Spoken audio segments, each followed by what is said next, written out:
Some of the things that I'm learning now that I'm 30 is that the hormonal shifts that take place in the woman's body, it happens so swiftly. You start noticing it around 28, 29, 30. Specifically around like your luteal phase and your follicular phase, your ovulation phase. You start noticing those phases are more intense than just the normal cramps, right? And of course it comes with the emotional stuff. But you start to notice the shifts that take place in your physical appearance around 28, 29, and 30. I would even say it kind of subtly picks up around 25, but it doesn't intensify until you're like 28, 29, and 30. And I'm learning that grandma was right. I can't speak on if it was your parents that told you this, but my grandma told me that, girl, if you don't get out your phone and go do something productive with your time. My grandma was a very busy woman. I would consider her a Esther, the Proverbs 31 woman. But, and in your early teens, around the time Facebook is taking off and MySpace is dying down, you're not trying to hear that. But as a millennial that's in her 30s, I'm really learning that everything is connected to our hormones as a woman. And for a while, I just thought hormones was this thing that was connected to our emotions. And I didn't realize that our hormones is connected to what we eat, what we feel, what we see, what we consume, and what we take on in our day-to-day lives. Tasks, to-do lists, motherhood, relationships, work. Women were never designed to carry as much as we carry. And it's our job as women to learn when to say no.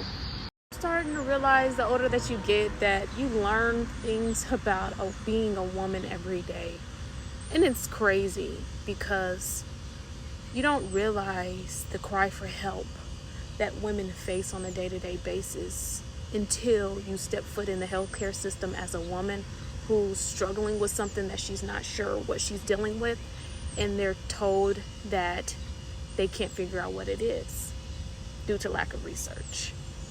Then you start to realize that women in totality all over the world, I would say specifically in the United States, because I can't speak for other countries, but specifically in the United States, we aren't a priority. This word feminine energy, being soft and in tune with yourself, comes from being selfish. It comes from choosing to say no when necessary, choosing yourself when it comes to your health, your mental health, your physical health. There's some things, of course, that you won't be able to put, beneath you, specifically, if you're a mother, of course. But there's certain things that can wait. Being in a rush to the next destination, being in a hurry in the morning, being in a hurry to get things done, lightening the load, and saying no more often is absolutely necessary. Because nobody understands hormones like a woman understands hormones. It's kind of crazy to think about, that the world isn't set up for you to be hormonally balanced, but you're expected to walk in the world balanced and able to control your emotions. So the only option for women is to be selfish with your time, your energy. Let's talk about cortisol levels, and let's talk about how it is linked to our hormones as a woman and as a man. Cortisol can affect men as well. But cortisol can specifically affect women a little bit differently than it can men, especially if you have endometriosis, PCOS, thyroid issues. Then it can intensify those symptoms, because we have autoimmune disorders. And what an autoimmune disorder is basically when a woman in her younger years went through a lot of trauma, and the body stores it up, and then it attacks you later on in life because you never released the trauma from your body. You held on to the pain and you internalized it, and it stores up in the body as trauma. Autoimmune disorders is trauma that stores up in the body, and so your body attacks itself, specifically around your 20s and 30s. It can be even in your early teens as well. That's why it's so important for someone who is dealing with high cortisol, which is linked to stress, to find ways to decompress, find ways to cope with stress, find ways to wind down and to balance out those stress levels. Because what it does is it creates inflammation in the body, and it hurts the body physically. But not even just that, you become bloated everywhere, and you store all this inflammation in your body that makes it extremely uncomfortable to be around other people. Basically, no matter what you do, you can't really lose the stubborn fat.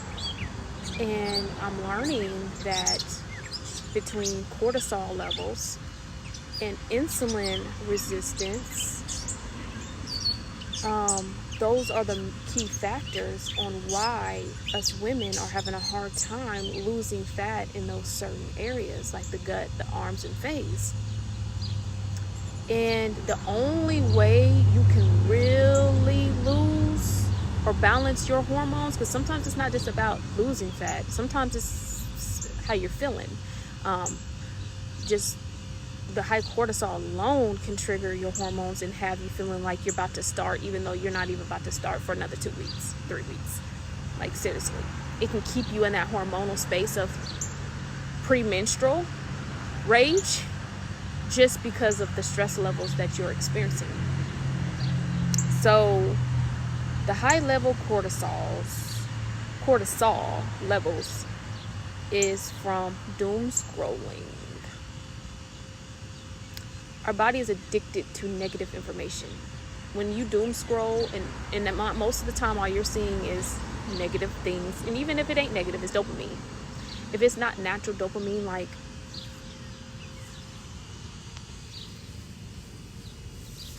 the sun, God, nature, then it's not real dopamine. It's fake. And when you indulge in too much fake dopamine, it raises your cortisol levels. And then it triggers the stress hormones, and the stress triggers in your body. And now you're dealing with the puffy face, the inflammation all over the body, water, weight, white tongue, dandruff, bad breath, not being able to sleep at night, tossing and turning, things in that nature, right? And that's from stress. And what we don't realize is that it is these damn phones. Our grandma, our grandparents, our dad, our mom, whoever warned us about this in the early, mid 2000s, that was right. It is these devices. Now, learning how to maneuver around these devices in a healthy way is really going to be the key factor in how we utilize these devices to work for us and us to not work for it. That's the key to the game that we're all struggling with, including me. But let's get into this insulin resistance, because now that I'm done spoke on the high cortisol, the insulin resistance is something that you can deal with and not be diabetic. Okay, insulin resistance is when the insulin resistance is basically your body storing fat in specific areas. For me, it's my arms. I don't know where you store fat at, where it's like, okay, what is going on? Specifically the arms. If you're one of those type of people where when you lose weight, you lose it everywhere but a specific spot, that's insulin resistance. And you're one of those type of people where you're like, okay, I done fasted, I done went to the gym, I done worked out, I didn't even work this area. I'm in a deficit. I'm losing it everywhere. I'm actually like skinny, like 120 pounds, but there's one specific spot that never lost any weight. That's insulin resistance. And that is something that I was like, okay, so what do you do about insulin resistance? Okay, so I researched it, and it's magnesium glycinate, something like that. You take it before bed. It relaxes the muscles and calms the body and the nerves. It's a nervous system pill, so it relaxes you. It also helps with cortisol levels as well. So when you take this the night before you go to the gym, it relaxes the body, and it allows the body to work properly in the gym to see the results that you're looking for. So these are things that I'm like, okay, there's certain steps you have to take as a woman, specifically with the autoimmune disorder and with these situations that we deal with, that you have to research first before you go to the gym. Because you go to the gym and you'll get discouraged. You'll be like, I quit. Because you'll feel like you're on a hamster wheel. That's what it feels like. You're on a hamster wheel. You're not losing. You're not seeing any results. You've been consistent. And you start to feel defeated. So I'm here to tell you, I'm in the club with you, girl. Okay? But, let's talk about, purpose and how Satan can use women who are very, very powerful and special and gifted, and how he can use endometriosis and autoimmune disorders and high levels of cortisol and stressful environments to keep her in a space where she doesn't feel good enough to live in her purpose. She doesn't feel energetically strong enough to stay in her purpose long enough to see it play out the way that God wants it to play out. The enemy tricks us, and he throws these little hurdles in there to where we're not feeling our best. So we're constantly focused on the problem and not who God created us to be, our purpose, who we are and how God sees us. We get so stuck in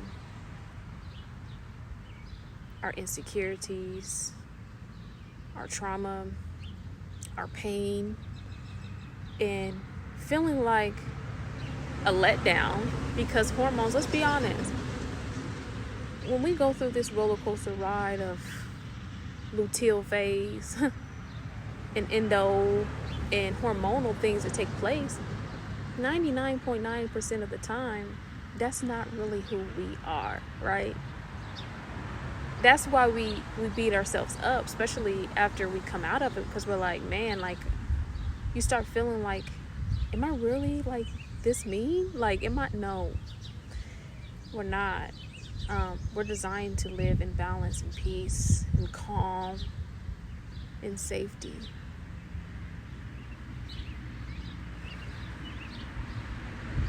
And breathe, not having to hold that in our stomach, because that's where we're holding it in at. We're holding it in our stomach.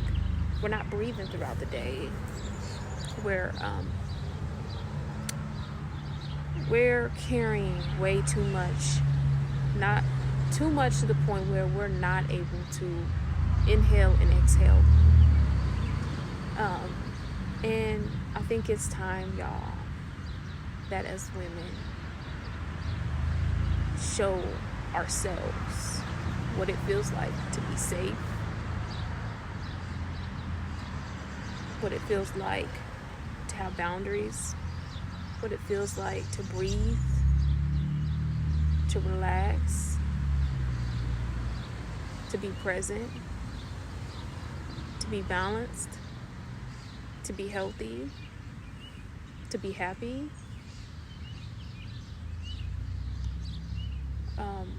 Society in the United States has not created that for us, so we have to do it for ourselves. And that is how Satan uses society to keep us in this cycle of defeat, helplessness, insecurity,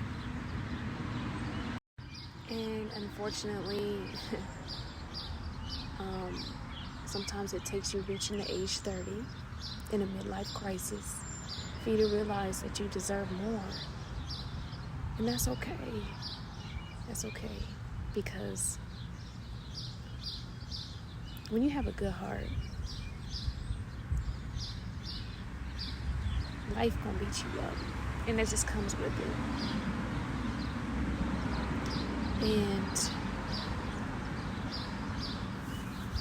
never regret having a good heart. But I will say this.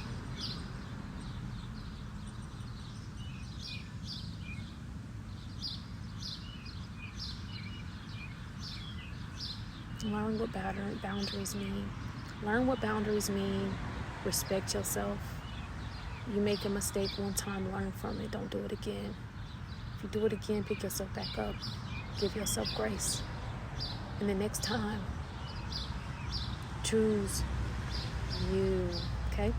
Choose you. So let's talk about identity. I'm so proud of the women that are evolving today. I never thought that I would live to experience the evolution of women. And before you be like, what are you talking about? Like, things are like crazy.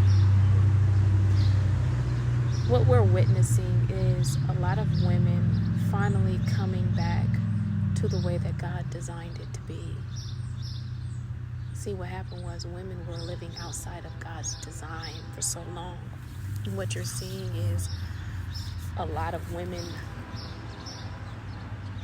burnt out, tapped out, and some of them just saying, you know what, forget it, and completely giving up. But I don't pay attention to the negative. I'm paying attention to the women that are like, no, absolutely not. I choose balance. I choose the way that God designed things to be. And they're like, I don't have to follow the social norms that society creates for us. That is out of balance with God's harmony. I choose harmony with God. Women are coming back to God in modesty. Women are coming back to God when it comes to their purpose, and not their worldly purpose, but their actual God-given purpose. Women are saying, you know what, it ain't worth it for me to sell my soul. And the reason why it's not worth it is because I don't get anything out of it. We don't get anything out of selling our soul. It may seem like a good promise. You don't get anything out of it. There's no reward for it. I don't care how much money you get. The fulfillment, the happiness, the peace of mind is worth so much more.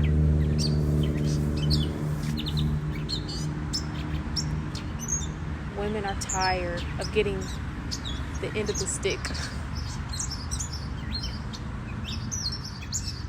And we're realizing that the reason why we're getting the end of the stick is because we stepped out of balance with God.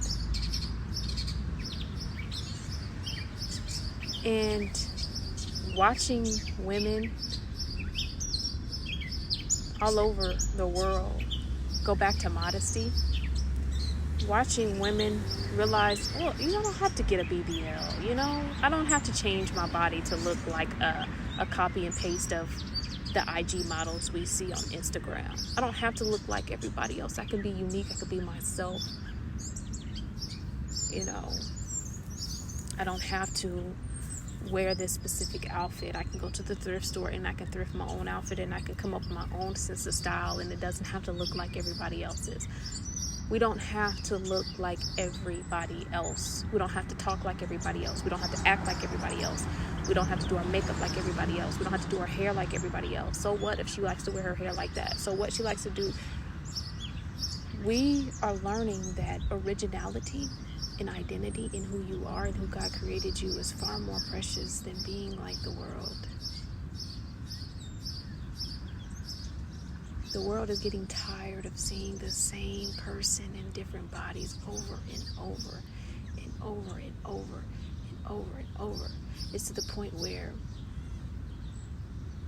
this whole trend thing on TikTok and everybody doing the same dances, everybody copying each other.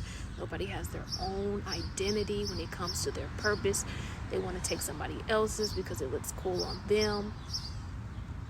Not realizing that when you take somebody's purpose or try to take somebody's identity, you take their trauma. You take what they carry. You don't just get the gift without the pressure. It don't come like that. And that's why people fold, because you're not designed to carry it. People are given these gifts at birth. And it was given to them based off of the weight that they've carried throughout their life. Devices that was distracting us from our reality. And now that I think about it, the whole world is out of touch with reality and the way that God created things to be. And that is the biggest reason why we're all out of whack. We ain't been touching the grass, y'all. We stopped touching the grass. Go for a walk today. Turn the phone off about 30 minutes. I'm about to go to Mounds Park here in a minute with my son. He just got a new bike, so I'm gonna let him ride. I'm gonna let him ride it, and I'm gonna just soak up this good energy.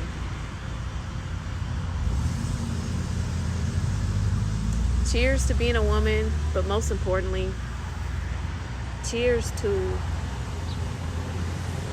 being 30. This is 30. Oh, another movie. If you're 30, if you just turned 30 recently, okay, and you really want to just like have like a girl day, do your nails and stuff, the perfect movie to watch while you do your nails or your hair is 13 Going on 30. And if you know that movie, then it's a good movie. It's a good movie. Because people be trying to say 30-year-olds is old, and we is still very much so young. Very much so young. Our body makes us feel old, though. But, all right, y'all. Bye.